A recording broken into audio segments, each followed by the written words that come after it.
Superman's journal. Final entry. I'm dying.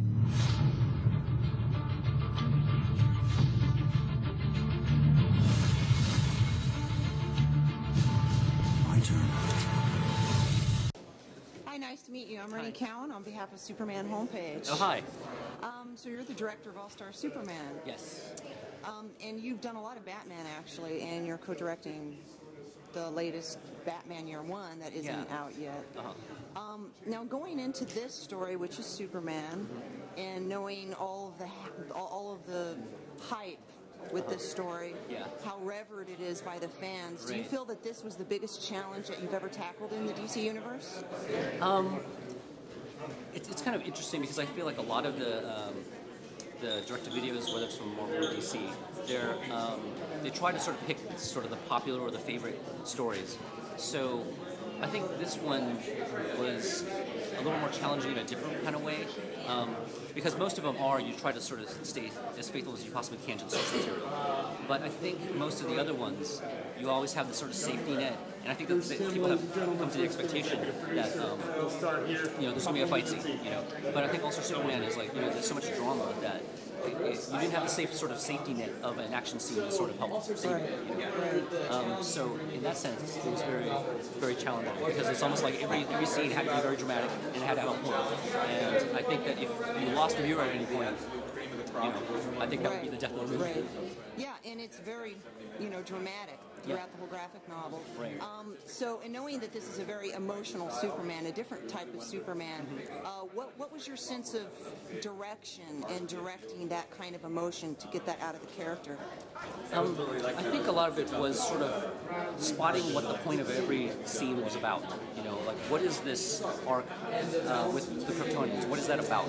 What is the emotion that you're supposed to get after you finish watching that scene? And I feel like especially the way Grant Morrison had written it, I feel like anyways, that almost these chapters were vehicles in ways to sort of show a different side of Superman. And so I felt like every scenario had a point and a purpose. And so I think for me, visually, it was really important to sort of to spot it early. Like, what's the point of this scene? I think that was probably the biggest challenge. Right. So seeing that this is a 12-issue limited series, well, essentially that's what it was before it was a graphic novel. Do you feel that 76 minutes was long enough to actually put all the classic elements into that? I mean, do you think any of the classic elements were taken out at all? I thought Dwayne did a great job, sort of, because I feel, I was talking to the other person about how, like, a movie structure was kind of different than a book structure or a comic book structure. I felt like Dwayne did a great job in sort of picking out, the story he was going to tell about it. And he used many of the elements from the story as he probably could. Because I feel like when you do chapters, it could get very... I mean, the great thing about, I think, the comic book is like you see very different sort of sides of Superman, from his past to his present. It talks about the future and what's going to happen, or it alludes to it.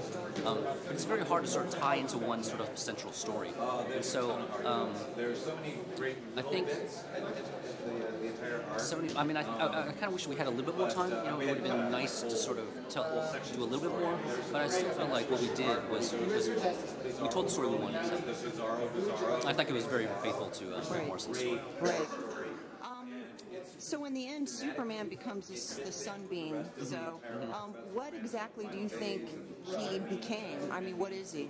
Do you think he is? It's funny, and I know like a lot of people will probably slam me for this, but I really like stories that sort of, it has enough meat in it, but it leaves sort of like decision up to the viewer. It's like he's either dead or he's not dead, but it's a very fulfilling story still, even if he was dead. And it's also sort of a fulfilling story if he's not dead. And so I kind of felt like if we answer that question for viewers, I feel like even more viewers will be upset about like, no, he's alive, or no, he is dead. And I think that, leaving it sort of on this thing that's more about sort of the mythology of him and sort of the meaning of his sort of, quote-unquote death or transcendence. I kind of felt like, for me anyways, that was probably a more fulfilling type of ending. Right. and it leaves it up to the viewer to kind of like, you know, whatever they think it's going to be. I think it's there for those two different sort of like ways of thinking. So do you think this is the greatest battle ever between Luthor and Superman? You know, it's interesting because it's like I hadn't read the story before I started. I only read it sort of before, and I'd heard much about it from my friends. And I remember thinking that, oh, okay, this is the definitive epic kind of thing, and I was thinking big battles and all that kind of stuff. And it's not that. It's a very, very human story about him. So I think in the terms of epic sort of big battle kind of things, I don't think it's that. But I think it's the most personal. I think it's the most poignant, and I think it's the most sort of heartfelt. Fight that sort of, I mean, and Luthor's only part of it, you know. I think it wraps up a lot of things about Superman. I think it really sort of defines and it's on a different level than sort of just, oh, he punched, you know, that was a great fight and he, like, you know, he definitely won type of, you know, he physically out physical. I think the victories are more sort of personal, you know. I think they're more psychological. Are you going to do more Superman? I would love to. I mean, I like him. It's you know, like many other people have said, Superman's difficult because he can pretty much, he's the strongest man in the world, and he can pretty much beat up everybody. It's hard to sort of find interesting things for him. You know, his origin story and it's almost like the psychology. I think it's much more interesting. So I would love to, but you know, I'm afraid like what the alternative would be. You know. Okay, well, thank you very much. On behalf of the Superman homepage, thank you. I look forward to seeing it. All right. Yeah, I look at your website all the time. So. Oh, that's great. Yeah. All right. Probably won't be doing more of the DC Showcase type shorts. I mean,